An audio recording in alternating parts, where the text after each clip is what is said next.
इस कार्यक्रम के पुण्यार्जक हैं श्री संजय जैन, श्रीमती ममता जैन, ग्रेटर कैलाश दिल्ली, श्री मनीष जैन, श्रीमती श्वेता जैन, ग्रेटर कैलाश दिल्ली, श्री सुधीर जैन, श्रीमती पूनम जैन, गौरव आरती जैन, गरिमा पुनीत जैन, परिवार मॉडल टाउन दिल्ली, स्वर्गीय लीलाबाई इंदरचंद गंगवाल एवं चंद्रकांत संजय, नितिन मनोज, दीपक पारस, समस्त गंगवाल परिवार, मित्रनगर औरंगाबाद, श्रीमती राजरानी जैन, नितिन प्रीति जैन, दर्श अर्शिया जैन परिवार, Venus apartment, sector 9, Rohini, Delhi.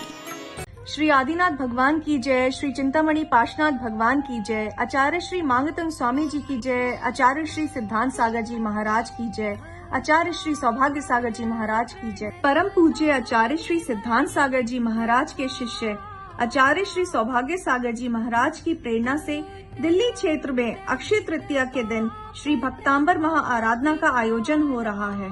14 मई 2021 प्रातः 8:01 से कार्यक्रम जूम के माध्यम से होगा, जिसमें 2688 श्रावक और श्राविकाएं भक्तांबर महाआराधना करेंगे। जो भी महानुभाव श्री भक्तांबर महाआराधना में सम्मिलित होकर धर्म लाभ लेना चाहते हैं, वह शीघ्र अतिशीघ्र अपना नाम व्हाट्सएप कर दें, जिससे आपका नाम आरक्षित हो सके।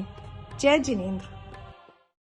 महानुभाव, जिंदगी में सफलता पाना है तो इंसान की तस्वीर भी सही होना चाहिए, तकदीर भी सही होना चाहिए और तकनीकें भी सही होना चाहिए। मात्र तस्वीर सही हो तो इंसान सफल हो जाए, ऐसा नहीं है। मात्र तकदीर सही हो तो इंसान सफल हो जाए, ऐसा नहीं है। और मात्र तकनीक सही हो तो इंसान सफल हो जाए, ऐसा नहीं है। तस्वीर को तो सही बनाने के लिए हम लोग प्रयास करते हैं। जब कैमरा सामने होता है तो रोता हुआ चेहरा भी मुस्कुराया करता है। तस्वीर को तो हम लोग सुंदर से सुंदर बनाने का प्रयास करते हैं। यदि चेहरे पर कोई काला तिल है, चेहरे पर कोई काला दाग है, चेहरे पर कोई कालीमा है, तो उसको हम लोग कंप्यूटर से दूर कराने का प्रयास करते हैं। ये आप तस्वीर को सही कर सकते हो, लेकिन तकदीर को बनाने के लिए आपको परिश्रम करना पड़ेगा। तकदीर को सही करने के लिए आपको मेहनत करना पड़ेगी। तकदीर को सुंदर और स्वच्छ बनाने के लिए आपको अच्छी तरह से कार्य करना पड़ेंगे। तकदीर को सही बनाने के लिए आपको सही रास्ते पर चलना पड़ेगा। तकदीर यदि ऐसे ही बनती तो हारा हुआ आदमी भी हारता नहीं, क्यों तकदीर से खुश हो जाता। तकदीर वाला आदमी कई बार गिरता है, कई बार चढ़ता है, कई बार हारता है, कई बार जीतता है, और जब जाकर उसकी तकदीर सुंदर बनती है। और जब तकदीर यदि सुंदर बन जाएगी तो तस्वीर घर घर में हो जाएगी। तकदीर यदि अच्छी होगी तो तस्वीर हर घर में अच्छी पहुंच जाएगी, और तस्वीर यदि अच्छी हो लेकिन तकदीर ना हो तो तस्वीर का कोई महत्व नहीं हुआ करता है। साथ ही साथ में तकनीक होना चाहिए। तकनीक अर्थात कार्य करने की शैली, कार्य करने की क्षमता, कार्य करने की भाषा, कार्य करने की परिभाषा। क्योंकि आपके पास तस्वीर भी अच्छी हो गई, तकदीर भी अच्छी हो गई, लेकिन आपकी यदि कार्य करने की शैली खराब है, आपकी कार्यशैली खराब है, आपकी कार्य करने की क्षमता खराब है, तो समझ के चलना कि आपके जीवन में ना तो तस्वीर का महत्व रहेगा, ना तकदीर का महत्व रहेगा, ना और कोई आपका महत्व रहेगा। आज तकदीर, तस्वीर और तकनीक, और चौथे नंबर पर होती है ताकत। ताकत सबके पास है। छोटा सा बच्चा भी होता है, उसके पास भी ताकत है। आप सोचोगे महाराज जी ताकत कैसे है? छोटे से बच्चे के पास ताकत है कि वो चिल्ला चिल्ला कर लोगों को अपने पास इकट्ठा कर लेता है, रोने लग जाता है तो माँ दौड़ी दौड़ी आती है कि मेरे बच्चे को तकलीफ हो गई, मेरे बच्चे को कुछ खाने पीने को चाहिए। तो ताकत तो है, लेकिन उस ताकत का इस्तेमाल इंसान कहाँ पर कर रहा है? मेरे अंदर, आपके अंदर, सभी के अंदर परमात्मा ने बहुत सारी ताकत दी है, बहुत सारे कार्य करने की क्षमता दी है, बहुत सारी वस्तु दी है, बहुत सारी व्यवस्था दी है, बहुत सारे कार्य करने के अंजाम दिए हैं। लेकिन और बात यहाँ पर इतनी सी है कि हम कौन से कार्य को अच्छी तरह संपादित कर रहे हैं, हम कौन से कार्य को बुरी तरह संपादित कर रहे हैं, कौन सी क्रिया को हम शुभ रूप कर रहे हैं, कौन सी क्रिया को हम अशुभ रूप कर रहे हैं, ये जानना हमारे लिए बड़ा नितांत आवश्यक है। आज वर्तमान में हर इंसान तकदीर को संजोने में लगा है, तस्वीर को संजोने में लगा है, लेकिन तकनीक को सही नहीं कर रहा। अपनी तकनीक को सही कीजिए। तकनीक सोच से आती है। अपनी सोच को सुंदर बनाइए, सोच को स्वच्छ बनाइए, सोच को साफ सुथरा बनाइए। आपकी तकनीक जितनी जितनी अच्छी होगी, उतना उतना आपके जीवन का अहर्निश कल्याण होगा। आज वर्तमान में हम सभी कहते ना, तकदीर के मारे हैं तेरे द्वार पर आए हैं, तकदीर के मारे हैं तेरे द्वार पर आए हैं, हे प्रभु हे गुरु अब संभालो मुझे, हम तो बस तेरे सहारे हैं। तकदीर के मारे हैं हम तेरे सहारे हैं, अब मुझको संभालो तुम, अब मुझको संभालो तुम, हम तेरे द्वारे आए हैं, हम तेरे द्वारे आए हैं। हम प्रभु के सामने, गुरु के सामने कहते हैं, हे प्रभु तकदीर को संभालिए, तस्वीर को संभालिए, तकनीक को संभालिए, हम तो तकदीर के मारे हैं, तकदीर के मारे हैं, इसलिए तो हम भटक रहे हैं, भटक रहे हैं, लटक रहे हैं, अटक रहे हैं। ध्यान रखिएगा, तकनीक यदि अच्छी होगी तो बड़े से बड़े पहाड़ को आप तोड़ सकते हो, और तकनीक यदि खराब होगी तो छोटा सा पत्थर भी आप तोड़ नहीं सकते। अपनी तकनीक को सही कीजिए, तस्वीर और तकदीर अपने आप सही हो जाएगी। और तकनीक सही करने के लिए आपको अंतरंग से भाव पैदा करना पड़ेगा। बड़े बड़े पहाड़ तोड़ देते हैं लोग, बड़े बड़े पहाड़ों को तोड़ देते हैं लोग, बड़े बड़ी चट्टानों को लोग पत्थर से, बड़े बड़े पत्थरों से उसके माध्यम से, इसके माध्यम से लोग समाप्त कर देते हैं। लेकिन वर्तमान काल में यदि तकनीक अच्छी होगी तो सारा काम संपन्न हो जाएगा। तकनीक ने भारत को क्या, पूरे विश्व को कहाँ से कहाँ तक पहुँच दिया। यह तकनीक तो है कि मैं यहाँ बैठे बोल रहा हूँ और आप घर बैठे सुन रहे हो, यह तकनीक तो है। लेकिन तकनीक अच्छी है तो आप गुरुओं की वाणी को सुन रहे हो, तकनीक अच्छी है तो आप प्रभु का भजन सुन रहे हो, तकनीक अच्छी है तो आप कोई प्रेरणादायक कहानी को सुन रहे हो, प्रेरणादायक सीरियल को देख रहे हो। और तकनीक यदि खराब है तो आप क्या कर रहे हो कि दूसरी की चीज़ें कर रहे हो।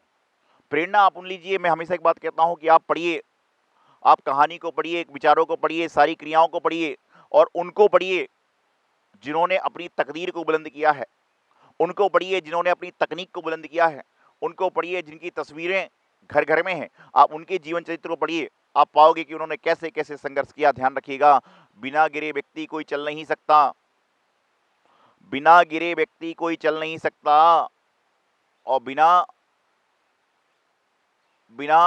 गिरे कोई व्यक्ति चल नहीं सकता, और बिना संघर्ष किए कोई व्यक्ति महान नहीं हो सकता। विचारनीय बात है कि आज वर्तमान में हर इंसान गिर रहा है, हर इंसान ठोकरें खा रहा है। ध्यान रखिए, पग पग की ठोकरें ही मंजिल रास्ता करती हैं सुगम, पग पग की ठोकरें ही मंजिल करती हैं रास्ता सुगम, और जिसके जीवन में ठोकरें नहीं होती उसका रास्ता होता है दुर्गम। जीवन में आपको अपना रास्ता सुगम करना है, जीवन में आपको अपना रास्ता सुंदर करना है, जीवन में आपको अपना रास्ता साफ करना है, तो आपको कहीं ना कहीं क्या करना पड़ेगा, जीवन में आपको ठोकरें खाना पड़ेंगी।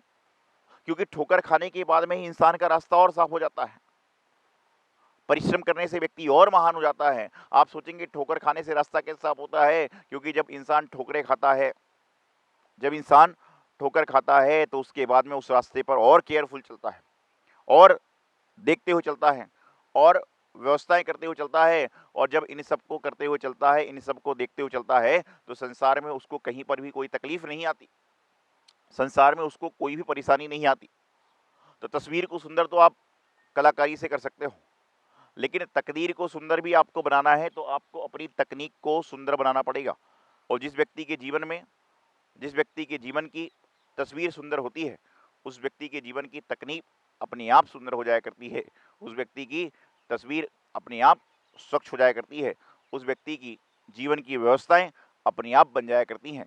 तो हमें अपने जीवन में अपनी तस्वीर के साथ साथ में अपनी तकदीर को, अपनी तकनीक को अच्छा बनाना है, अपनी तकनीक को व्यवस्थित करना है, अपनी तकनीक को सुंदर स्वच्छ करना है तो हमें परिश्रम करना पड़ेगा, हमें मेहनत करना पड़ेगी, हमें क्रियाएं करना पड़ेगी। और हम जब क्रिया करेंगे, हम जब मेहनत करेंगे, जब हम अन्य सारी क्रियाओं को संपादित करेंगे तो निश्चित रूप से क्या होगा कि हमारे जीवन की तस्वीर भी सुंदर होगी, हमारे जीवन की तकदीर भी सुंदर होगी।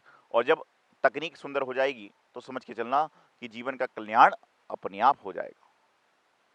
आज इंसान प्रयास करता है, मेहनत करता है, चलने की कोशिश करता है, लेकिन प्रयास आपका सफलता के लिए हो, मेहनत आपकी सफलता के लिए हो और जो चल रहे हैं वो सफल होने का रास्ता हो, तो समझ ला कि आपकी तकदीर कभी ना कभी बुलंद हो जाएगी।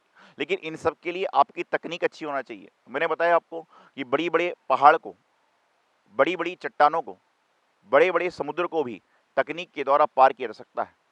बड़े बड़े पहाड़ों को भी तकनीक के द्वारा तोड़ा जा सकता है। बड़े बड़े वृक्षों को तकनीक हो तो बिना कोई वृक्ष को तकलीफ पहुंचाए उसको यहाँ से वहाँ शिफ्ट किया जा सकता है। ये तकनीक अच्छी होने से होता है। और जिसके पास तकनीक नहीं है और कुल्हाड़ी लेकर वृक्ष को काटने लग जाएगा तो पेड़ का भी नुकसान, पर्यावरण का भी नुकसान, जीव का भी नुकसान और अपना भी नुकसान। लेकिन यदि आपके पास तकनीक है और उस तकनीक का आपने उपयोग सही कर लिया, तकनीक होना कोई बड़ी बात नहीं है, मैंने पहले ही बताया आपको, लेकिन तकनीक का उपयोग सही करना ये बहुत बड़ी बात होती है। और जो व्यक्ति अपनी तकनीक का सही उपयोग करता है उसके जीवन में कभी भी कोई समस्या, कभी भी कोई दुख, कभी भी कोई तकलीफ, कभी भी कोई परेशानी आती ही नहीं है, क्योंकि तकनीक परेशानी को दूर करने का उपाय है। तकनीक के माध्यम से हम जीवन में परेशानियों को दूर कर लेते हैं। तकनीक के माध्यम से हम जीवन की समस्याओं से पार पा लेते हैं। तकनीक के माध्यम से हम यहाँ वहाँ की बेकार बातों से भटकने से बच जाते हैं।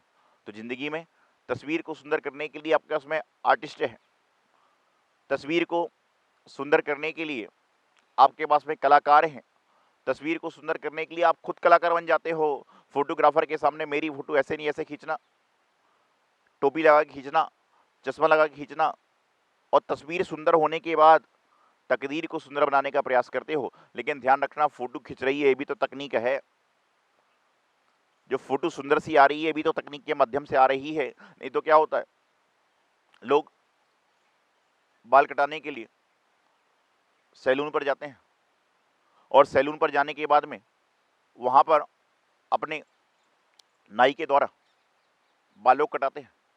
नाई से एक बात मुझे ध्यान पड़ती है, एक बार 2-3 मित्र खड़े थे।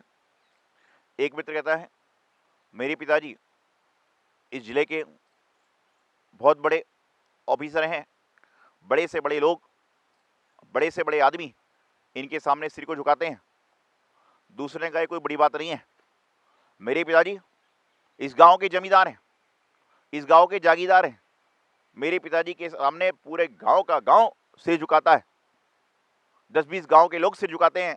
तीसरा बोला तुम दोनों के पिताजी की तो इतनी सी खासियत है, मेरे पिताजी को देखिए, मेरे पिताजी के सामने राजा भी सिर झुकाता है, मेरे पिताजी के सामने बड़े से बड़ा इंसान भी सिर झुकाता है, मेरे पिताजी के सामने बड़े से बड़े लोग भी सिर को झुकाया करते हैं। तो दोनों मित्र बोले भाई तुम्हारे पिताजी ऐसे हैं क्या, तुम्हारे पिताजी ऐसा कौन सा कार्य करते हैं, तुम्हारे पिताजी ऐसी कौन सी क्रिया करते हैं, तुम्हारे पिताजी ऐसा कौन सा काम करते हैं।